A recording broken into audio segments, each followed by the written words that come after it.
Hello, everyone. Welcome to another thrilling Science Sunday. Today, we're going to talk about the spooky traditions of Halloween. And those of you who like this program and may not know of some of the other programs that are available, I am the president of the Prairie State Humanists, and a lot of our programs focus on science as well as issues around church and state separation and other topics relevant to today's world. We have a meetup page. You can go to meetup.com and look for Prairie State Humanists to find our schedule of events. However, very little of what we do would be possible without the assistance, both practical and enthusiastic support, the emotional support we get, as well as the participation of people associated with the DuPage Unitarian Church. So I want to thank this church for providing the facilities, the AV team who is here to help us every time we do a program, and again, enthusiastic support, and we really appreciate it. We've been doing this for 10 or 12 years now, and many of the videos are up either on the church YouTube channel, which some of you are watching right now, or on the channel for the Prairie State Humanists, which has a lot of the Science Sundays from prior years on it. Check out the meetup page to see what our humanist group is up to. Mike Winter was traveling the world for the past few weeks. I believe he was in Italy, right? And he has come back, and he's very enthusiastic about resuming Science Sunday. He wants to explore some of the continuing progress in evolution, or the theories of evolution, explanations of evolution, evidence of evolution, and the associated science over the next few Science Sundays where he'll be presenting. He thought it would be smart to start off with a specific example of evolution and then spread into some of the specific disciplines of evolutionary science. So in 3 weeks, on November 6th, Mike will discuss the evolution of flight. How do scientists perceive that the skill of flight could be developed? And when was this achieved? What is flight good for? And if it is so good, why would certain species lose their wings? What are differences between evolved flying capabilities and what might be designed by a creator? Very intriguing topic. So join Mike on November 6th, sorry. Not going to go back in time. That would break so many rules of physics, we're not even going to try. So join Mike on November 6th to talk about evolution, especially flight. Speaking of flight, today we'll have, witches on broomsticks? Absolutely. And bats? Yep. And other kinds of spooky occurrences. So I would like to introduce to you someone near and dear to my heart. In fact, dear enough that I married him. This is my husband, David Clark, who's spoken to us at Science Sundays in the past about various topics, including ants. Is there a scientific name for the ant cultivation or ant keeping? Everything in the ant kingdom is based on the species name, which is Formicidae. So you're a Formicidian? Formiculture. Formiculture, good. All right, so you've talked to us about that. You've also talked about motor oil. Hope you don't mix that in ants. I guess that could be a little gross. That's tribology. Tribology, formatribology, maybe. Don't mix them up. Today, Dave is going to talk to us about Halloween, some of the origins of some of the mythology and practices. So quite a bit of a history, and then you're going to talk to us about some of the science around it as well. That's right. All right. So without further ado, Dave, welcome to Science Sunday. And let's exchange places. I'll monitor YouTube for comments or questions from our online audience. Hello and welcome. to Science Sunday. Thanks, Mike. Yay! Rousing applause, rousing. It was rousing.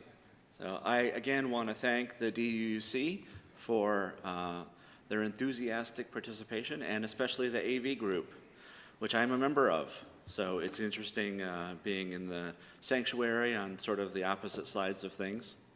So we'll see how it goes. I don't know.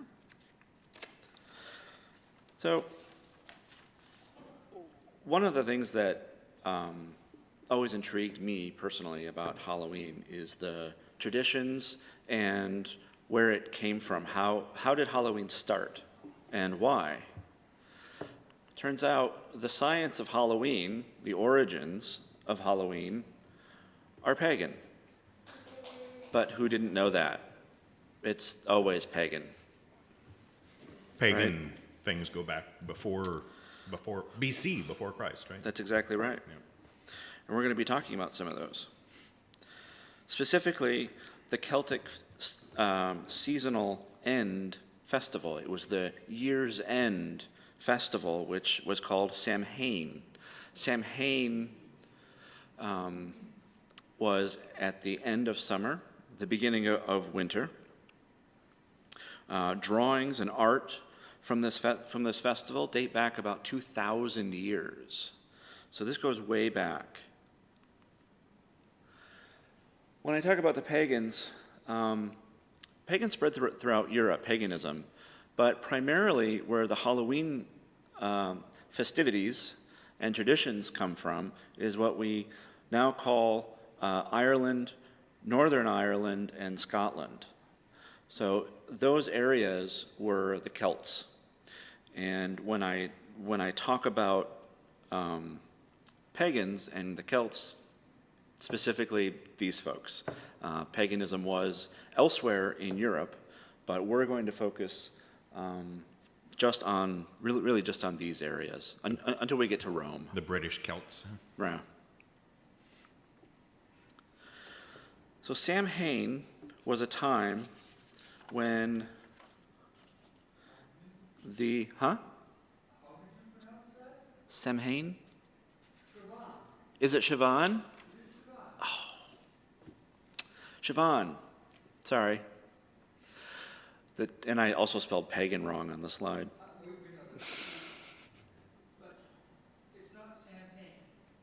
So the Celts celebrated seasons, and they specifically celebrated the start of winter, the end of summer, and the end of winter, the start of summer. They also celebrated the summer and winter solstice. Irish Republic, Northern Ireland, and Scotland were populated by the Celts, and they had pagan beliefs. I may refer to them a bit interchangeably, just as a warning.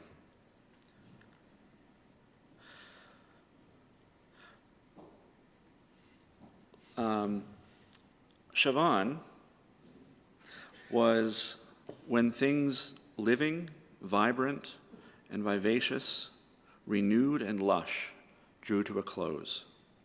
In other words, the world of living, of growth, and of bounty of the summer came to an end. The end of the Celtic year, Siobhan, that's going to take a minute.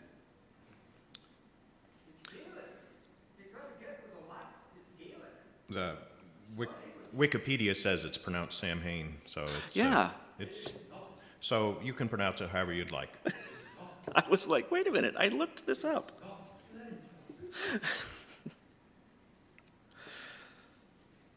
It was traditionally celebrated on November 1st, but the celebration started the evening of October 31st. And because it was a Celtic holiday, which is now Ireland and Scotland, this holiday had a lot to do with drinking. Really? It did, I know. It's so surprising, isn't it? An Irish holiday having to do with drinking. This date marked the end of the harvest when the summer work was done. There were no more crops to be planted, and outside activities came to a close. It was getting cold up there between the North Atlantic and the North Sea. You were to prepare your house for winter, bring the herds down from their summer feeding and mating grounds, and all animals suitable were to be slaughtered. The traditional harvest. Interestingly, we actually still keep up these dates and traditions. Did you know that the McRib sandwich from McDonald's, which is a pork sandwich developed by favorites. McDonald's, yeah, it's one of his favorites. He waits all year for it, which was developed in 1981, the pork sandwich arrives in November every year. The reason that it arrives in November is that it corresponds with the slaughter of hogs. Pork prices drop, giving McDonald's a plentiful source of protein for their fan favorite sandwich. And that's why it arrives in November. It's also the time of year for bonfires. In fact, we have a friend who's having a bonfire next week. Yep. In traditional fall fashion. And the Celts made this into a big party. It was a real festival, clearing the way of the dead or dying branches and excess foliage. They turned the seasonal chores into a festival.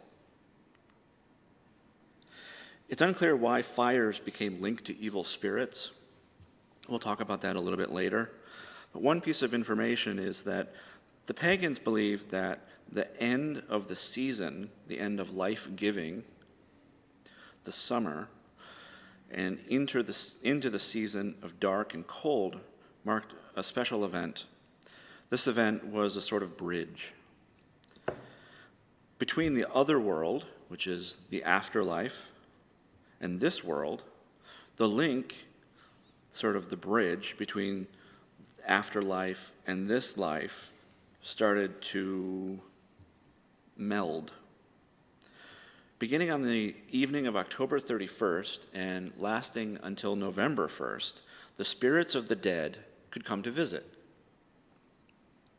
The bonfires were said to keep the evil spirits away. Every town and village would have a large bonfire. From that bonfire, a branch would be lit and taken to every home for every resident to stay safe from the evil spirits overnight. Such things, animals that typically came out around that period, were seen as harbingers of evil spirits. These were things like cats, bats. You mean in the evening or just in that were they seasonal animals or evening animals? Typically evening animals, Okay.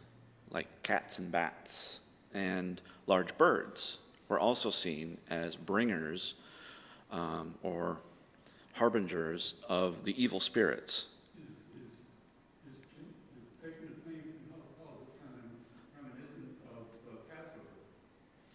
The question from the audience is, are these flames reminiscent or evocative of Passover? Or I think there's another Christian holiday about the lights that appeared above the disciples' heads when Jesus supposedly came back. So there's several of these sort of holy light.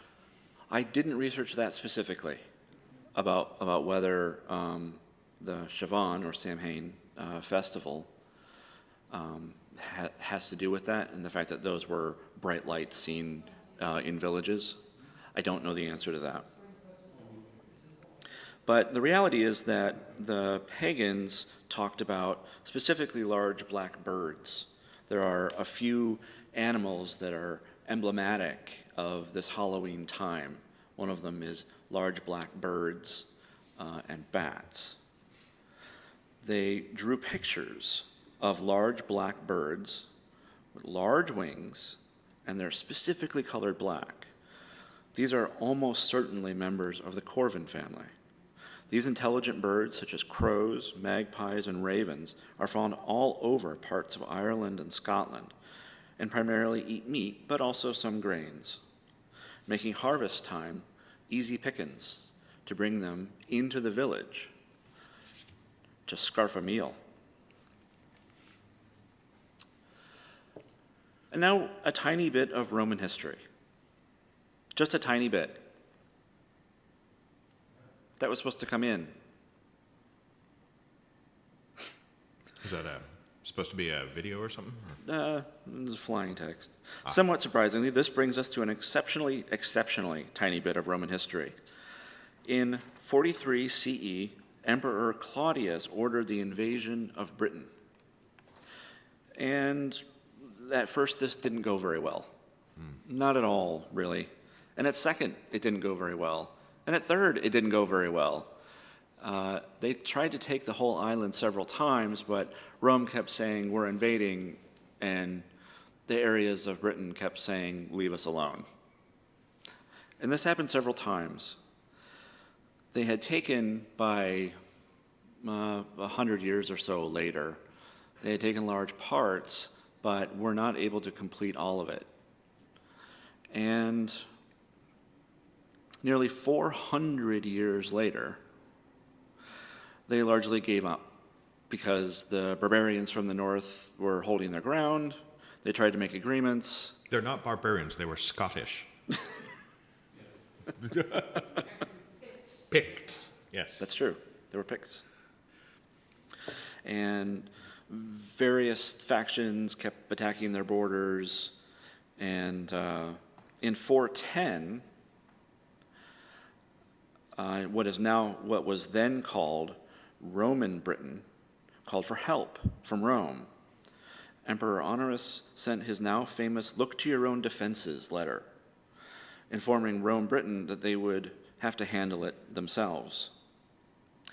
And Rome Britain said, "You suck," thus ending the occupation of Britain. Well, that was a very brief history. Thank you very much. I'm Yeah. so good. I should teach this. Yes. Yeah.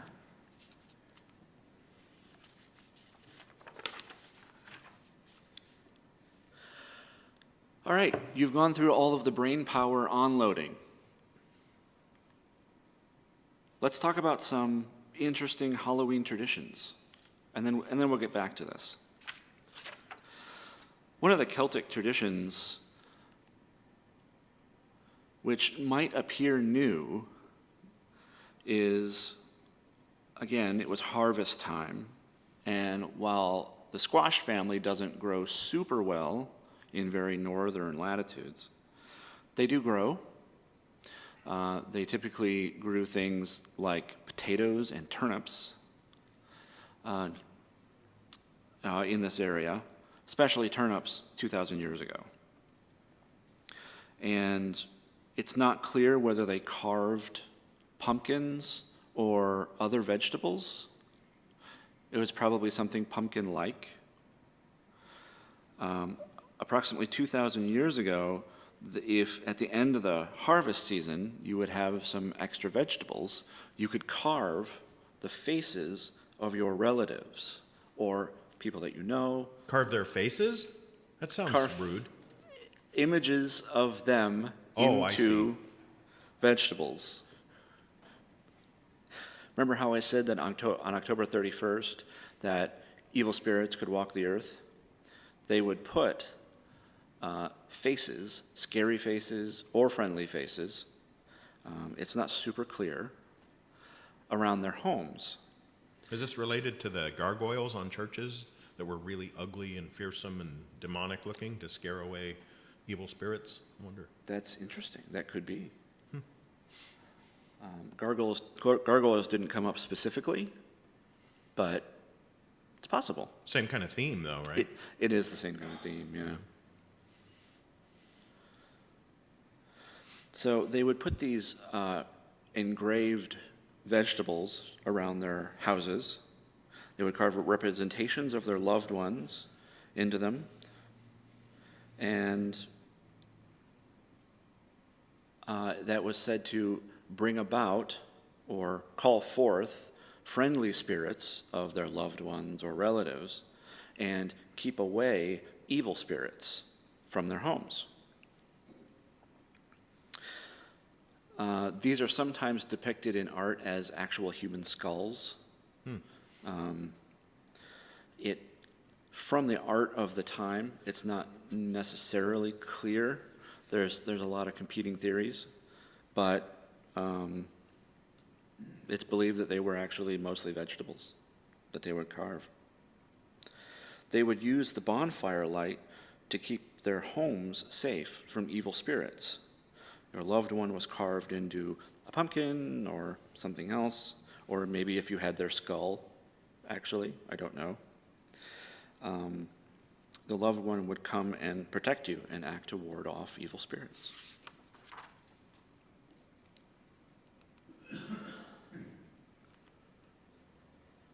So you might be saying, what does Britain have to do with jack-o'-lanterns plus Rome? And why is this relevant in America? Just because Britain left Rome doesn't mean that all culture from Britain left Rome. The Roman Emperor Constantine converted to Christianity about 300 CE, right in the middle of when the Romans began, or rather were in control of Rome, Britain. The pagans weren't very happy converting to Christianity, so to appease the masses and to replace the Samhain, however you pronounce it, festival, the calendars were merged. It was replaced with Christian All Saints' Day. All Saints' Day also had another name. To honor the holy saints, a feast would be given. It was called All Hallows' Feast. And the night before was called Hallows' Eve, Halloween. But 1,000 years later, the Christians in Europe carried this tradition over to America, and now we call it Halloween. Which ship did it come over on, do you know? There were probably several. Yeah, okay. Yeah. I don't know if they just took a big tome with The them. Mayflower maybe brought a jack-o'-lantern with them? Oh, they could have a jack-o'-lantern on the Mayflower. Today, we carve pumpkins. That's reminiscent of that old tradition. I found this really cool. So the layers of a pumpkin, the outer layer is called the shell, and the inner layers starts with the meat. The meat is translucent to light. It's only the shell that is opaque. That means that you can just take off the very shell of a pumpkin and make a really cool pumpkin. And Dremel makes little tools for doing just that. And I was going to find some, but sadly they're all sold out at Meijer, apparently. I was not able to get my hands on any. There are Dremel pumpkin Yeah, carving it's tools. a carving and engraving kit. Wow.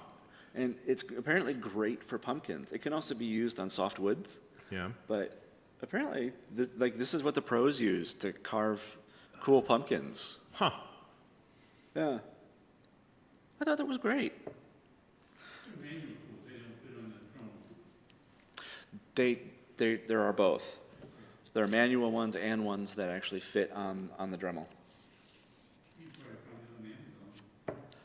Yeah, I probably could. The audience can't hear. Oh, sorry. He's saying that there are manual tools and Dremel tools and whatnot. Yeah, there's all kinds of stuff out there. You search for pumpkin carving kit on Google, and you get bombarded with results. Did, maybe I'm jumping ahead a little bit, did the story of Sleepy Hollow have anything to do with this? The Washington Irving colonial era, right? Yeah. The what? Ah, yes, the author. Yes, Yes. American literature. I was just wondering if the Sleepy Hollow story, which goes back to colonial times, has anything to do with, based on a Dutch? Was it Dutch? Oh, Sleepy Hollow is Dutch? Oh, the Pennsylvania Dutch, yeah. Pennsylvania Dutch, yeah. So did that have any influence on the development of any of the Halloween traditions, or jack-o'-lanterns or anything? So I kept coming up with media references about traditions. And there was a variation on a theme, and that was the harvest festivals or harvest events fed into sort of popular culture of the day, whatever year it is. The theme was always the same: harvest, vegetables, grains, animals, and spookiness like spirits and ghosts. And that just created tremendous amounts of tradition and folklore and stories. It was endless. Right now, for this, I chose to focus on the original traditions that sort of gave rise to the festival and how that intersects with modern times Okay. and the traditions that we still hold. I like these iridescent pumpkins here. So that's the light glowing through the meat of the pumpkins on these. Yeah, right? exactly. There are lots of videos. There are thousands of videos of people making these pumpkins in their kitchens or on their front step. And once you stencil a pattern in, it's pretty easy to make this type of design within a pumpkin. So you don't have to cut all the way through. Nope. In fact, for most things, it's preferred not to cut all the way through. Because by the end of the night, you know how the edges of the meat of the pumpkin begin to curl and bend and sag and change forms? Huh. Yeah. As it slowly cooks from the inside.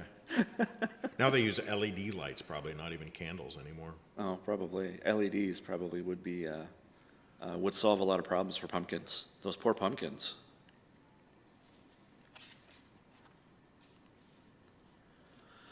You may be curious, I guess I sort of gave it away. What's the most popular costume for Halloween? Stormtrooper. You're very close. A witch's costume, and it has been for like hundreds of years. People dress up as witches with the classic witch's hat.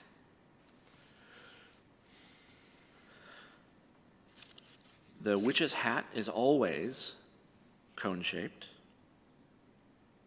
with a pointed top, a wide brim, and black. This is a picture of a wood carving which accompanied a book written in 1720 called The History of Witches and Wizards. Witches, or the idea of them rather, originated far before 1720. If you're an Old Testament reader, like I used to be in my youth, you may recall Exodus 22:18, that famously pronounces, "Thou shalt not suffer a witch to live." Oh, that was bad.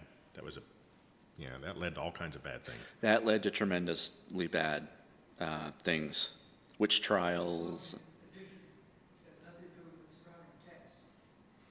Yes, that The audience.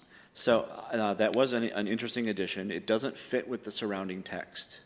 It kind of just gets plopped in there like someone just made a rule and stenciled it in. So some monk had a vendetta. Against witches? Yeah, and he wrote that into a manuscript that eventually got incorporated into the canon. Yeah. Yeah, there's lots of those little edits in the Bible. That edit happened 3,400 years ago. 3,400? Yeah. That was before the Old Testament. 3,400 years ago would have been before. No. 3,400 years ago predates the Abrahamic text. Before the King James Version, it only exists in the King James Version.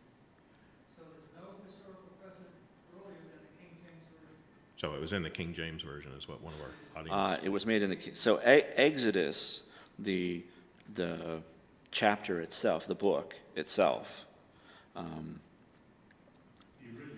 Yeah, 3,400 years ago. the original. This didn't happen until 1400.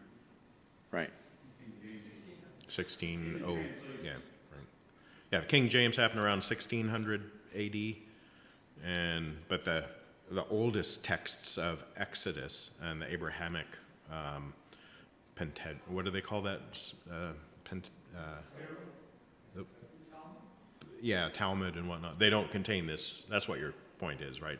Is that the earliest versions don't have this witch. Right. So this edit was made later. Okay. It's not even the sort of euphemisms. There are different languages, things that they would use for people engaging in seances and things. This edit was made later. The book itself originates several thousand years ago, but "Thou not suffer a witch to live" was added, I don't know, when?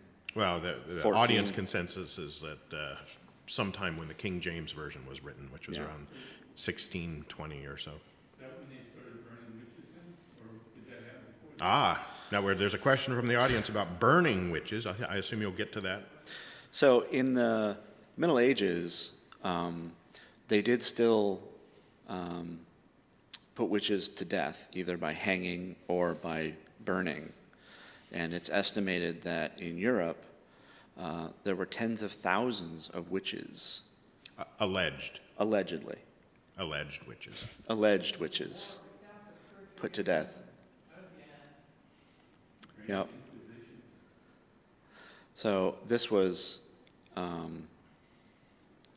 in order to declare someone a witch, there were different parts of Europe established different rules. However, the most common women who were accused of being witches were single or widowed. And they would say, this woman is cavorting about the town, enjoying herself with men, therefore she must be a witch. You can see why widowed individuals Or single women. or single women might go around the town looking for companionship. Well, they determined that this was of the devil. Because women. Only yeah. men were allowed Yeah. to cavort. So when a woman did it, Dehumanization of women by religion again, huh? exactly. We can't hear you on the video, so do you want a microphone?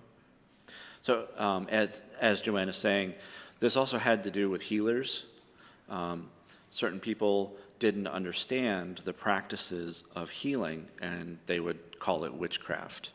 It was also true that in healing, 1,000 years ago or more, animals were used and animals were sacrificed. This came up several times in my research, that whenever an animal would be born that was black, like a black cat, a black rooster, those would be first in line on the chopping block to be sacrificed. They were evil because they were black? Right. Yeah. They were of the devil. And so around healers' areas, dealing with black cats, and one gets loose, and another one gets loose, and then they make more black cats. So black cats, black roosters specifically, began to be associated with demonic practices or witchcraft, because remember when Constantine converted to Christianity in 300. Probably to keep his wife happy, by the way.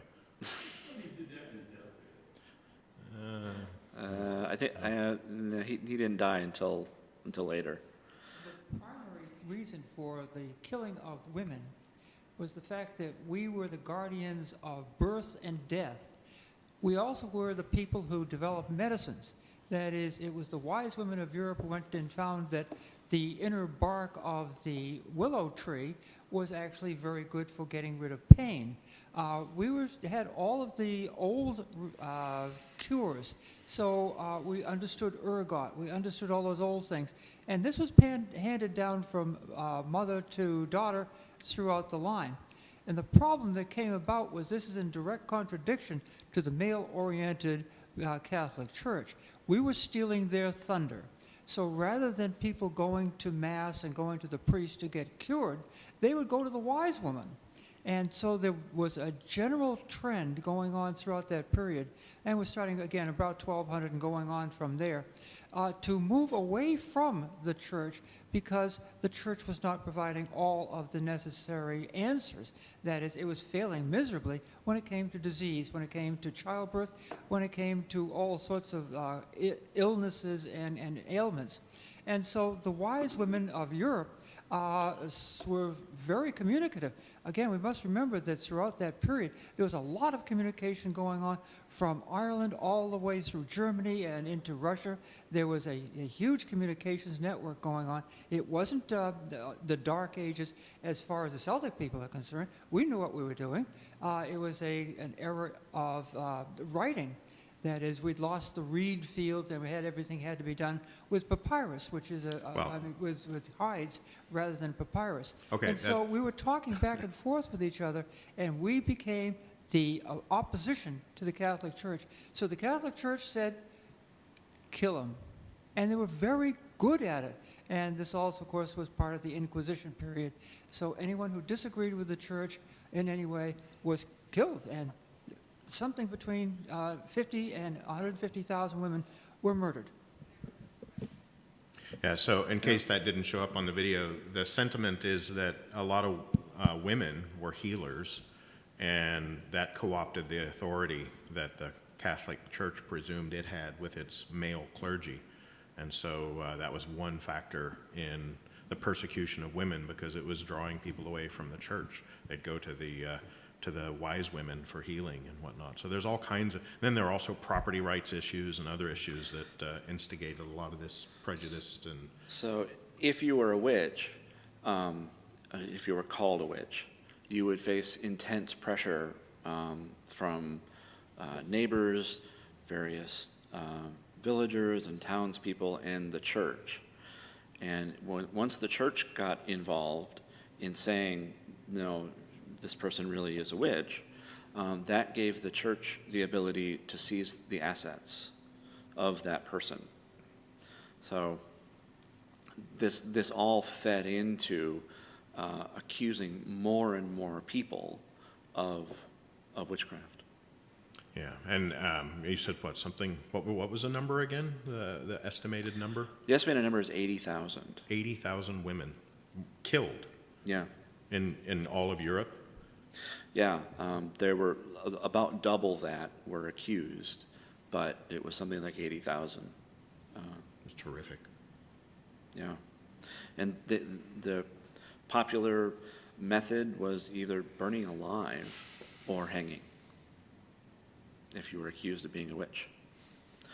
A lot of these, in fact, we were just listening to a program on the way here that specifically mentioned the witch trials, both in Salem and in Europe, and saying, you know, these women were under a huge amount of pressure, and being pressured from their community, being pressured by the church, Sometimes tortured. sometimes tortured, and under those circumstances, it's highly likely that they were just false confessions. I mean, I know that witches don't actually exist, but that they actually weren't engaging in the actions. They weren't even pretending to be occultists or anything. Yeah. Right, and that, in fact, many women who were recently widowed were accused of being witches because they were out and about around the town.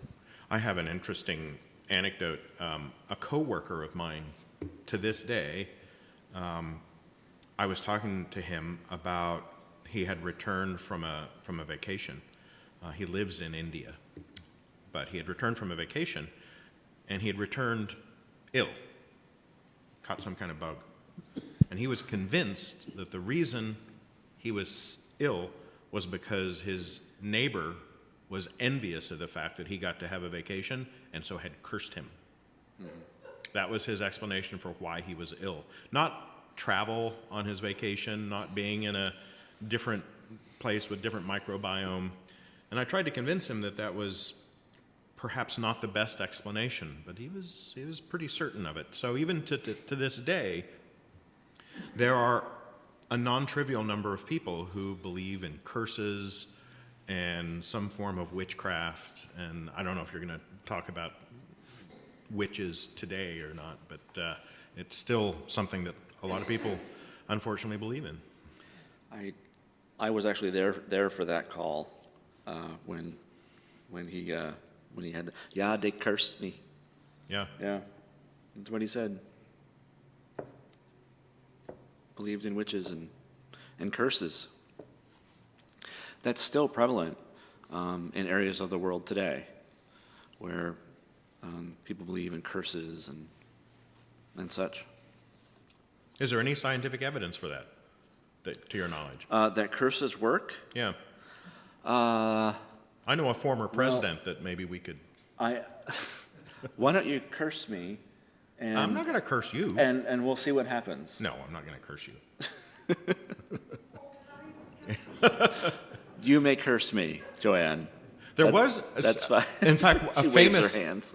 a famous India, again, subcontinent of India, a famous Indian skeptic challenged a fellow who had a reputation for being able to cast curses and do magic. He challenged this person to kill him live on stage with a curse. Oh, yeah. And I guess the witch or warlock or whatever tried, but it didn't work for some reason. I don't know, maybe it was the radio waves interfering with his curse or something. But it didn't work. So Yeah, he was supposed to curse him in like 15 minutes, and he was supposed to die.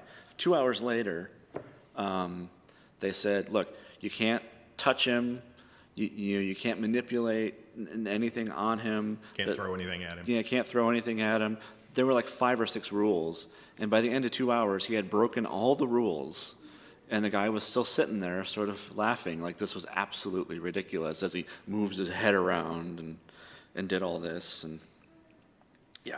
Well, I can see if the witches or the women who are the keeper of the medicine or folk medicine, you get the witch's brew then, because they're mixing something up. Yeah, right. If women were the keepers of medicine, and one of the things Joanne mentioned was the willow bark and the association with aspirin and whatnot. If that were true, then women would be literally brewing medicines in their homes. Right, and often it stunk. It didn't smell very good, so it attracted the ire of the townspeople. Clearly, it wasn't food. Some kind Right. of demonic brew. Exactly.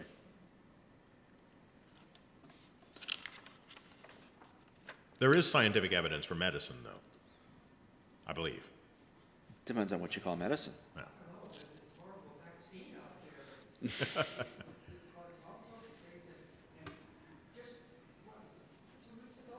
We can't hear you, Joanne. We're on video, so we What can't. was it, 2 weeks ago, everyone was who had taken the COVID virus was supposed to die? And obviously... Oh, 2 weeks ago, that was it. huh? Yeah, well, obviously it's been put off, so maybe on Halloween, Oh, okay. everyone who had the COVID virus will die. The virus or the vaccine? Vaccine, I'm Okay. sorry, yeah. Well, the rapture was also supposed to happen.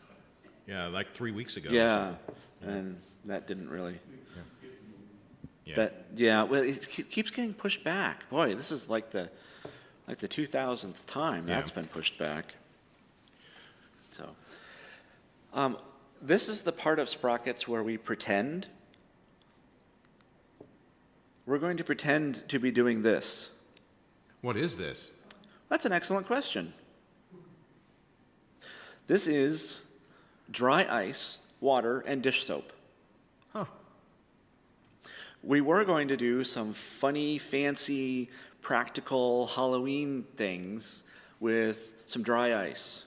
However, apparently there's no dry ice to be found in northern Illinois. We called 15, 20 places looking for dry ice, and we could not find anyone who would sell it to us on a weekend that actually had it. Yeah, the Meyer stores are generally good sources of dry ice.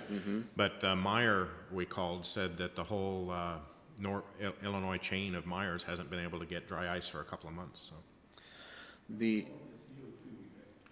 Yeah, it's all the CO2 that you'd think would have it's it. all of the solar panels and the wind turbines. They're not making CO2 anymore. That's right. So anyway, this looks wonderful. So you put dish soap and water Yes. and a pellet of dry ice? Well, several Okay. pellets of dry ice together, and it makes this tremendous bubble full of CO2 from the dry ice. That, so dry ice sublimates. It goes from a solid to a gas. It skips the liquid phase especially when it's in a warmer liquid. It, boom, just turns to gas. And that's what you're seeing here. The dish soap forms a bubble, and it goes poof. I had a little apparatus. It was a flask with a tube on it, and I was going to put water, dish soap, and some dry ice in it.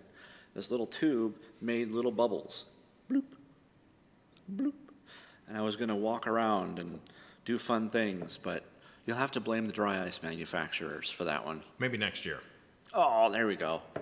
We will try it next year and see what happens. Hopefully they have dry ice in northern Illinois. That'd be awesome to do this in one of those pumpkins that you haven't perforated. Just have a hole in the top of the pumpkin and put dry ice and dish soap in it. And so these pulsing clouds of fog would come out of your jack-o'-lantern. That would be awesome. I was going to do a few things with dry ice. That seems to be like a great Halloween gag. But we looked and looked. Yeah. And Redo it, or once it does that, as long as there's more pellets of dry ice, it'll form another bubble? I know this is looping through, right? yeah, so the bubble machine that I had, that flask and a tube, did just keep making them until it ran out of dry ice, and you pop off the tube, put more in, and then go.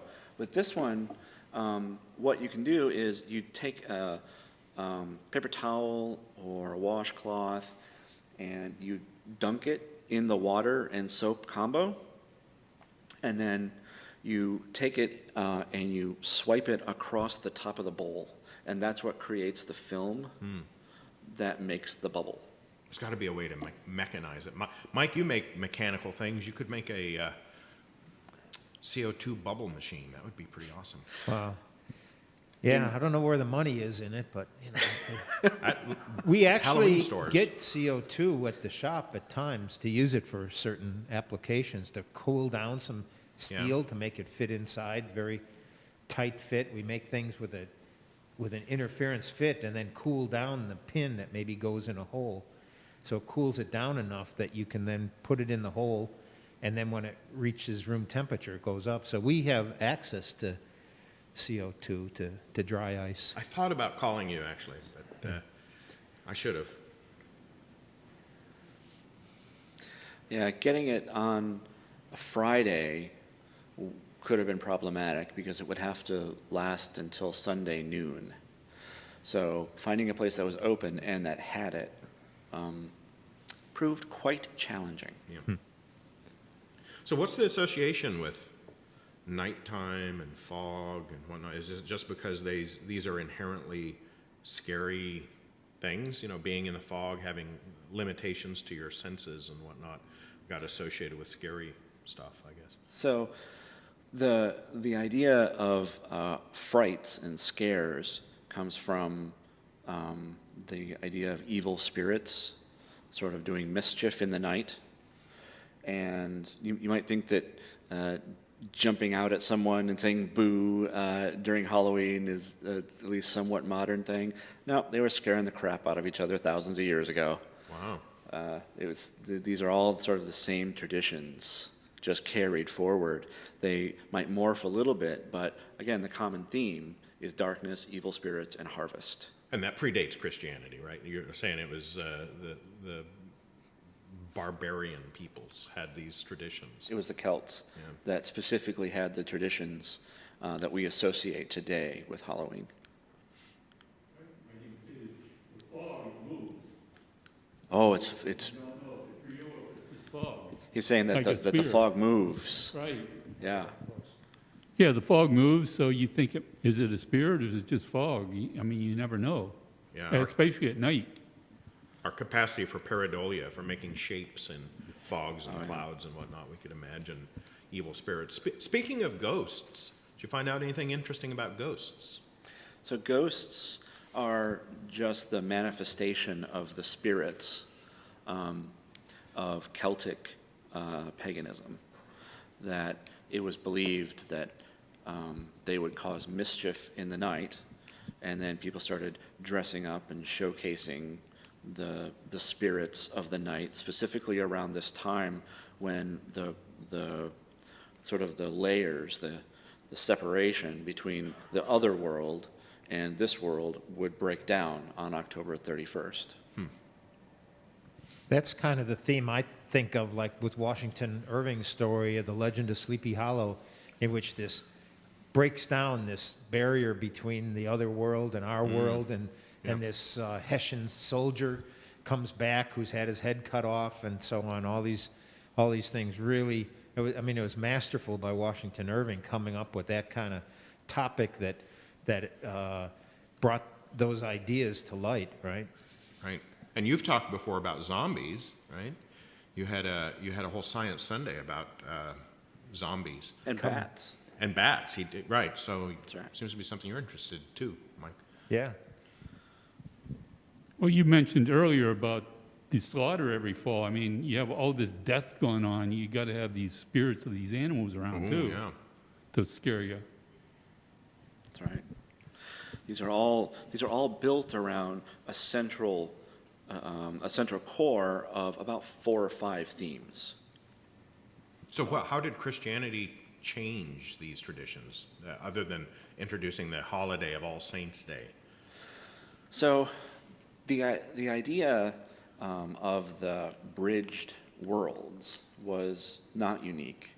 The idea of celebrating death was not unique, but the actual name Halloween, that is from Christianity. Okay. It was All Hallows Eve. Yep. They merged it, or rather they tried to supplant it, the Celtic festival, the season festival, with All Saints' Day. That was also a feast. It was celebrated by the entire community. It was sort of planned for ahead of time, and it was a special day where they honored the dead. So that was originally, I think, in May. All Saints' Day and All Saints' Feast was originally in May. Oh, really? That was changed by the church. I don't remember the year, but it was a really long time ago. Like more than 5 years ago? More than 1,000 years ago. More than 1,000 years ago? Yeah. Okay. Those two were merged to become Hallows Eve because of the pagans. Okay. The pagans were just very unhappy that their festival was going away. So they said, okay, you can have this one instead. So is there any scientific evidence for any of these Halloween traditions? You know, I mean, witchcraft and spells. You know, I've never seen any corroborating evidence that shows that any of that's real. What about ghosts or vampire bats or anything? Well, vampire bats are real. They are, okay. They have a lot of confessions from alleged witches, Yeah. forced confessions. Yeah, under pressure and torture, and yeah, you can get confessions. You know, that sounds good.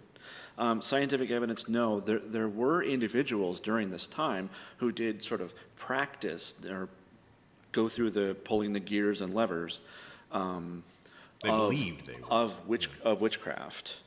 Right, they would carry out the actions. Of course, they don't have any effect, but not all of those witches were completely innocent. Well, I guess in that they didn't really hurt anybody, but Well, some of the witches' potions, I assume. I mean, you could make poison, I Yeah. assume. Yeah. So you could curse somebody by giving them a poison.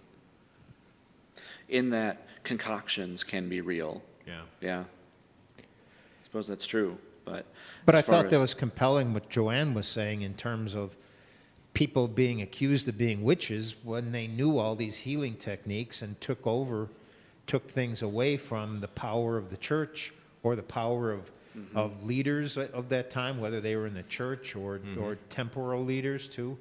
You know, in those days, the bishops and so on controlled your They had all the afterworld power. life and threatened it, and the kings and dukes and so on controlled your worldly life now. So there was a lot of emphasis on keeping that control and not letting others heal and do these things. I think that had a lot to do with the idea that there were more witches than there were, was keeping control of a population, specifically women. There are many books written about specifically the Salem witch trials. It didn't last very long. I haven't read these books, but I know they exist. And it wasn't very long-lived. Did anyone know how long? It was like just a few months, wasn't it, this hysteria? So the actual entire start, I think the entire hysteria was like 2 years. 2 But the years. murders were only like one. Okay.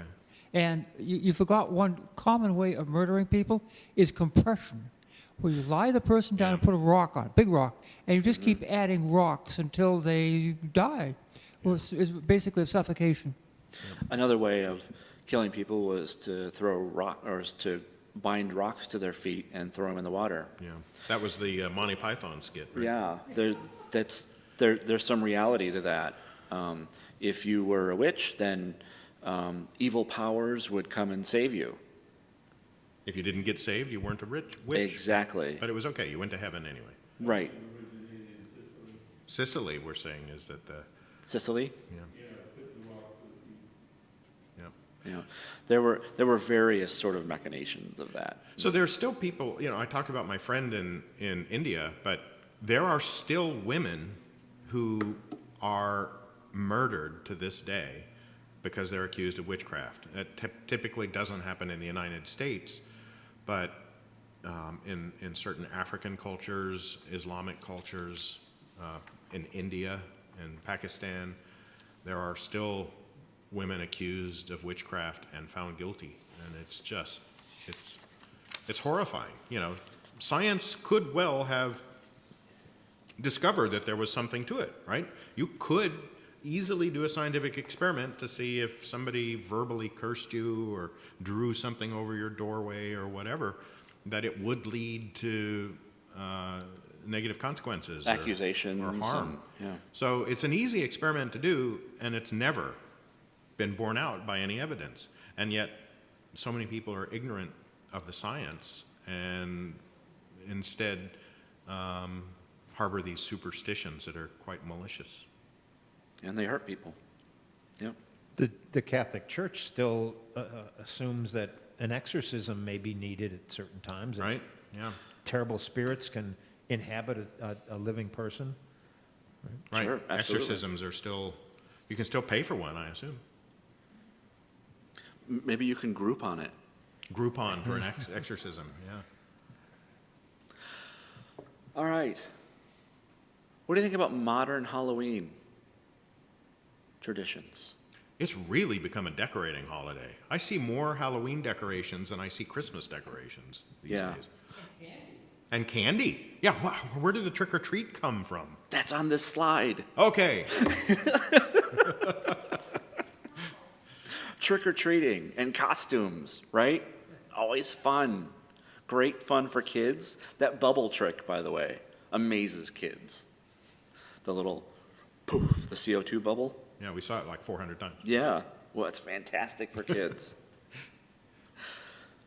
So, do you think trick-or-treating is modern? It's on the slide that says modern.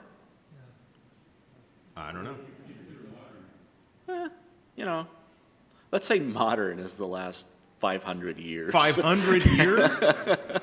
Okay. Dickens. Oh, Dickens writes about it. Oh, excellent. I would imagine you'd put treats out to appease the spirits, right? You'd put treats. Oh, That's a good idea, but no, the spirits were non-corporeal. They couldn't eat or drink. protection from the kids. Protection from the kids running around. All of their parents are drunk at the festival, so And the kids are in ran costume, around. so you can't identify them. That's right. So here, give Going them- in a masquerade, so you can't be identified. No, that is a cool idea, though. Remember how Sam Hain or We pronounce either Siobhan or Shaban. Siobhan or Shaban? And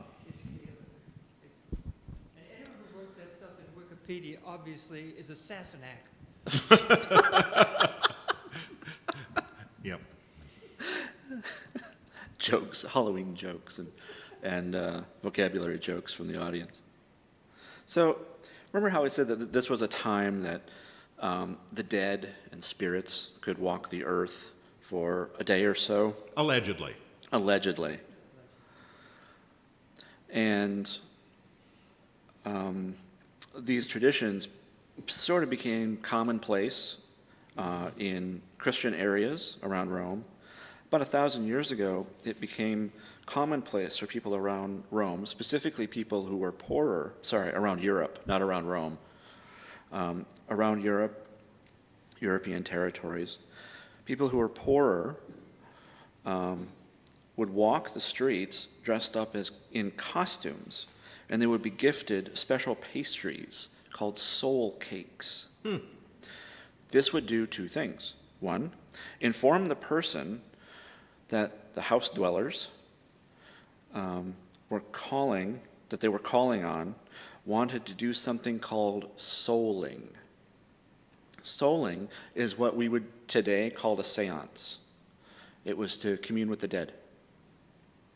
And two, it would pay for the seance with food and drink. Lots of drink. The practice over the years was taken up by younger and younger people, not really so much adults. Later, this became mostly about food and drink. They would ask for ale instead, for example. So we should leave like a keg of beer out for the trick-or-treaters? You know, we have that case of PBR That's right, in the yeah. downstairs fridge. 0-0 though. The what? Any beer is gonna be 0-0. Zero Oh, alcohol now. where's the fun in having 0 alcohol beer? Send the kids back home schnockered. So rather than pledging in modern time, like 500 years ago, this practice became known as disguising or guising, dressing up in a costume and accepting offerings of various, usually food stuff. Rather than pleading to pray or commune with the dead, they would then begin to sing a song or recite a poem or tell a joke, and these were called tricks. Tricks. And then they would collect their treat. These typically consisted of fruits, nuts, or coins, or ale. And that's trick-or-treating in costumes. We carry those traditions forward today. You might think apple bobbing. That's got to be kind of new, right? You know? No. Sorry, again, this has its roots in pagan traditions of the harvest. It's a common theme. It started out as two potential lovers or people from the town getting together, and they would perform a little contest of apple bobbing. And it was said that this particular ritual could tell the future. You could say, oh, these people are going to end up together, they're destined to be together, or they're not, because of how they did their apple bobbing. Makes perfect sense. Exactly. Yeah. Yep. We talked a little bit about sort of scary things No, people were still scaring the crap out of each other 1,000 years ago. It never gets old. Yeah, they were called frights. What about the colors? Harvest colors, right? Black and orange colors. Yeah. It's the color of leaves and whatnot. Fall colors. So they are traditional fall colors, and we are talking about the areas of Ireland and Scotland. So they would certainly have fall colors. The black helped to symbolize the death of summer And everything else, apparently. and everything else. And the traditional autumn colors, there's evidence of this going back more than 1,000 years. What about bats? The idea of associating bats with Halloween. Well, you said earlier it was because they came out in the evening, right? It was actually more than that. So the bonfires attracted the insects. Insects were also a consistent theme. Spiders. Yeah. The number one costume, Stormtrooper. yeah, the Stormtrooper, the witch. The number 2 costume, Spider-Man. Spider-Man. Wow. Again, it's rehashing these same themes, right, that we hear over and over. The bonfires attracted insects, which attracted bats. Bats became a creature seen at harvest festivals, and because they were seen there on October 31st, when all these bonfires were happening, they were seen as harbingers of the other world. Just about every animal we think about around Halloween is from Ireland and Scotland. We don't think about cougars or lions or badgers Or buffalo. or buffalo. We don't really associate snakes necessarily with Halloween, even though it would kind of fit with the theme, but St. Patrick got rid of all those, exactly. right? So all of these animals are found in what is now Ireland and Scotland. They don't have many snakes up there. I think they only have one snake called the adder snake. I'm pretty sure that's true. Couple of snakes. Yeah, no snakes in Ireland. There's, I'm trying to think, is it a sort of a garter snake kind of snake in Scotland, but not much. So in terms of being native to the area, I only came up with one Yeah. that was native to Yeah, the that area. is interesting. We'll do spiders for Halloween, but not snakes. Exactly. Yeah. Time check. We're getting a bit over. I know, I'm running through it. All right. What about candy corn? Candy corn must be, right? Yeah. Think candy It, corn is modern? well, it must be modern. Well, we got a half-hearted hand raise. Corn came from the New World, so. You are absolutely right. Corn came from the New World. Corn wasn't cultivated in Ireland or Scotland until 1700. That has to be modern, right? Corn in October is just yet another symbol of the harvest season, this time in the Americas. The Wonderly Candy Company in Philadelphia invented the revolutionary tricolor candy in the 1880s. The treat didn't become widespread, however, until 1898. The most reviled of all Halloween candy Exactly. gifts. At this time, the candy corn was actually called chicken feed, and it was sold in boxes with the slogan, "Something worth crowing for." Oh, I know, isn't that awful? Why would you buy that? yeah. The science of Halloween. Thank And- you very much. Some of the history. Thank you. And the history, origins, and traditions of Halloween and why we practice them. I was going to ask folks to use a microphone to share their own Halloween traditions, but it looks like we're running a little bit out of time, so if you want to stay later and talk about those things, that would be great. Thank you all for coming to Science Sunday, and thanks to the DUUC for streaming this presentation and many others, and for allowing us to use their facilities. Remember to have a safe and happy Halloween. Remember to commune with your dead let them haunt you. Complete your seasonal harvest. Drink too much, be generous, as this is a time of bounty and plenty. Have a bonfire. Remember the animals which helped shape this holiday.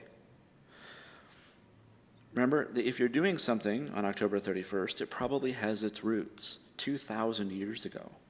Oral pagan traditions, Samhain, warding off evil spirits, Rome's invasion of Britain, the Emperor Constantine, the spread of Christianity across Europe, European people coming to America, and kids having fun, all at summer's end. Thank you.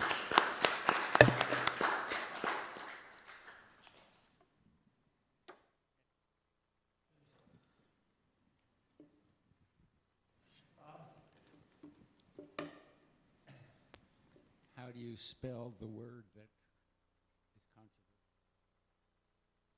Samhain. There's an E in there. Yeah, they're just suggestions. And we make fun of people who pronounce it Samhain. Immediately, all of us just laugh and giggle and roll on the floor. Maybe it's like the British pronunciation of words compared to the American pronunciation of words. No, it's not English or American. It's Gaelic. I suppose you're right. There's no Celtic language. These are our letters. And it's pronounced, The combination of letters can be pronounced in one of two ways. It's either V or B. a V or a B. Because this V is Chavain. the versus B. Here's an American Shebang. pronunciation from the internet.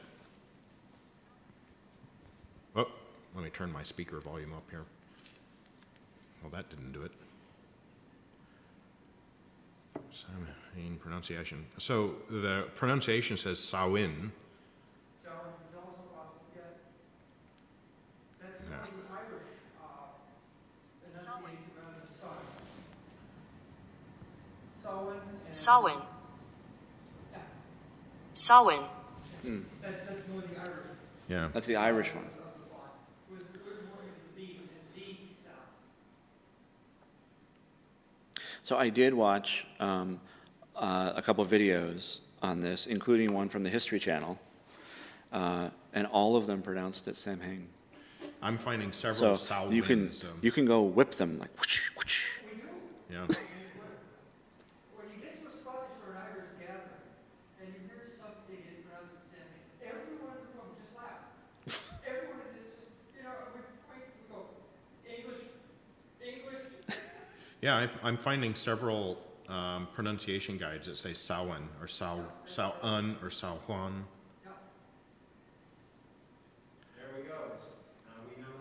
Yeah, now we know. The more you know. Yeah, you get tough to pronounce it. Remember, the English worked extremely hard to eliminate our language. Uh, They were brutal about it, in fact. they even pronounced the holidays wrong. So, Gaelic died out in Ireland. Gaelic. Yeah, it's only in Wales now that some kind of Gaelic is spoken. In Ireland, and was reintroduced from the islands. So what is modern day Irish was, as much as possible, they go back into history, but the base of the language is actually from the Hebrides. Like the Hebrides and, yeah, Which is okay. different from mainland Scotland, and northern Scotland is different from southern Scotland. Right. Totally different from Sassenach Scotland, and so you have all these different variations of the same language. Yeah, and Gaelic, The English worked very hard. Welsh. Welsh is also a Gaelic language, right? Yeah, and so now when you go to Scotland you actually have to learn the language and you learn the different pronunciations of it. And so One of the things I was going to ask Dave about was the 21 grams myth. Have you all heard of that? There's this experiment that was done back in the early 1900s where a physician weighed a human body at the moment of death, and then he made New York Times headlines and whatnot by pronouncing that the weight of a human soul was 21 grams. Yeah, and that's been, as you might imagine, thoroughly debunked. He tried. It wasn't like he had a malicious intent, but his... Yeah, his setup was questionable and his sample size was tiny and whatnot. What, right.